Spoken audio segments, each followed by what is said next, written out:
വന്യജീവി ആക്രമണത്തിൽ വിവിധ ഭാഗങ്ങളിൽ, കേരളത്തിൻ്റെ വിവിധ ഭാഗങ്ങളിൽ, വയനാടും ഇടുക്കിയും തൃശ്ശൂരും ഒക്കെ ഇത്തരത്തിൽ മരണങ്ങൾ സംഭവിക്കുന്നു.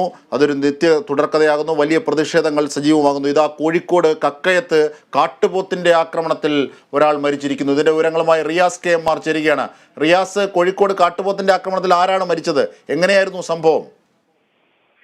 ജിംഷാദ്, അതായത് ഇന്ന് പകലാണ് സംഭവം നടന്നത്. കോഴിക്കോട് കക്കയത്താണ് സംഭവം. കക്കയം സ്വദേശി പാലാട്ടിൽ എബ്രഹാം എന്ന് പറയുന്ന കർഷകനാണ് മരിച്ചത്.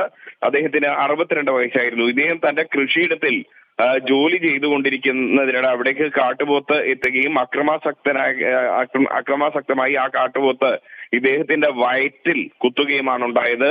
ആ വയറ്റിലെ കുത്തേറ്റാണ് ഈ പാലാട്ടിൽ അബ്രഹാം മരണപ്പെടുന്ന ഒരു സാഹചര്യം ഉണ്ടായത്. ഈ ഊരാച്ചുണ്ട് പഞ്ചായത്തിലാണ് ഈ കക്കയം പ്രദേശം സ്ഥിതി ചെയ്യുന്നത്. ഊരാച്ചുണ്ട് പഞ്ചായത്തിൽ കാട്ടുപോത്ത് കഴിഞ്ഞ ദിവസം മുതലേ ഇറങ്ങിയിരുന്നു. അത് നമ്മൾ ഉൾപ്പെടെ വാർത്ത നൽകിയതാണ്. കാട്ടുപോത്ത് കൃഷിയിടത്തിൽ ഇറങ്ങി ഭീതി പരത്തുന്ന ഒരു സാഹചര്യം ഉണ്ടായിരുന്നു എന്നുള്ളത്. അന്ന് ഈ കുരാച്ചുണ്ട് പഞ്ചായത്ത് അധികൃതർ ഉൾപ്പെടെ ഈ കാട്ടുപോത്തിനെ മയക്കുവെടി വെക്കണമെന്ന് DFOയോട് ഉൾപ്പെടെ ആവശ്യപ്പെടുന്ന ഒരു സാഹചര്യം ഉണ്ടായിരുന്നു. അതിന്റെ അടിസ്ഥാനത്തിൽ വയനാട്ടിൽ നിന്ന് മയക്കുവെടിക്കാൻ ആളുകൾ അടുത്ത ദിവസം എത്തുമെന്നൊക്കെ അറിയിച്ചിരുന്നെങ്കിലും എന്നാൽ ആരും തന്നെ വന്യമൃഗ ആക്രമണത്തിൽ ഈ മാസത്തിൽ തന്നെ ഏതാണ്ട് 8 പേരാണ് വിവിധ ജില്ലകളിലായി മരിക്കുന്നത്. 8-ലധികം പേരാണ് മരിച്ചത്.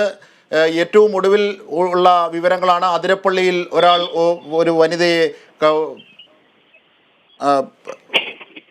വനിതയെ കാട്ടാന ആക്രമിക്കുന്ന അതിരപ്പള്ളിയിൽ വനിതയെ വത്സല, ഊരുമൂപ്പൻ രാജന്റെ ഭാര്യ വത്സലയെയാണ് കാട്ടാന ചവിട്ടിക്കൊന്നത്. ഇതാ കോഴിക്കോട് കട്ടയത്ത് കർഷകനെ കാട്ടുപോത്ത് കുത്തിക്കൊന്നിരിക്കുന്നു. ഇതിൻ്റെയൊക്കെ വിവരങ്ങളാണ് വിവിധ ബ്യൂറോകളിൽ നിന്നും ഞങ്ങളുടെ പ്രതിനിധികൾ നൽകിയത്.